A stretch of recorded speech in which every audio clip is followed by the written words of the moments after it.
दुर्लक्ष, प्रहारच्या कार्यकर्त्यांचे पाणी टाकीवर बसून तीव्र आंदोलन।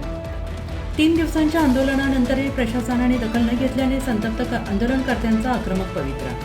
गोंदिया जिल्ह्यातील आमगाव तालुक्यातील ग्रामठाणा येथे 23/6/2026 रोजी विविध प्रलंबित मागण्यांच्या पूर्ततेसाठी गेल्या 3 दिवसांपासून सुरू असलेल्या आंदोलनाकडे प्रशासनाने दुर्लक्ष केल्याचा आरोप करत प्रहार जनशक्ती पक्षाच्या कार्यकर्त्यांनी गुरुवारी आक्रमक पवित्रा घेत गावातील पाणी टाकीवर चढून तीव्र आंदोलन केलं आहे। या घटनेमुळे परिसरात काही काळ तणावपूर्ण वातावरण निर्माण झालं। मागण्यांच्या निराकरणासाठी वारंवार निवेदने देऊनही प्रशासनाकडून कोणतीही ठोस कार्यवाही होत नसल्याने आंदोलनकर्त्यांचा संयम सुटला आणि त्यानंतर प्रहारचे कार्यकर्ते दीपक भोयर, प्रहार जिल्हाध्यक्ष पिंटू बावनकर, चंद्रकांत बडवाई, खमेंद्र कावळे तसेच कार्यकर्त्यांनी थेट पाणी टाकीवर चढून प्रशासनाविरोधात जोरदार घोषणाबाजी केली।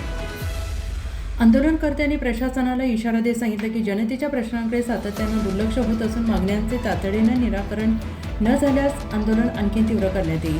आणि यावेळी दीपक भोयर आणि जिल्हाध्यक्ष पिंटू बावनकर यांनी प्रशासनाच्या भूमिकेवर तीव्र नाराजी व्यक्त करत जनतेच्या प्रश्नांवर तात्काळ निर्णय घेण्याची मागणी केली।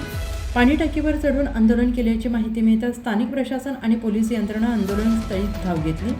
आंदोलकांशी चर्चा करून परिस्थिती नियंत्रणात आणण्याचे प्रयत्न करण्यात आले, मात्र मागण्यांबाबत ठोस आश्वासन मिळेपर्यंत आंदोलन सुरू ठेवण्याचा निर्धार कार्यकर्त्यांनी व्यक्त केला। आणि ही ठोस भूमिका पाहता आमगाव पोलीस निरीक्षक तिरुपती राणे यांनी संबंधित अधिकाऱ्यांना चर्चेकरिता बोलावून आंदोलकांशी चर्चा घडवून समजूत काढली। आंदोलकांच्या मागण्या प्रशासनाकडून पूर्ण करण्यात आल्या, आंदोलन सोडवण्यात आलं। आंदोलकांनी असं म्हटले की येणाऱ्या दिवसात मागणी पूर्ण न झाल्यास पुनश्च आंदोलन मोठं करण्यात येईल, असंही माध्यमांनी सांगितलं आहे। सरोज कोळ, ब्युरो, गोंदिया।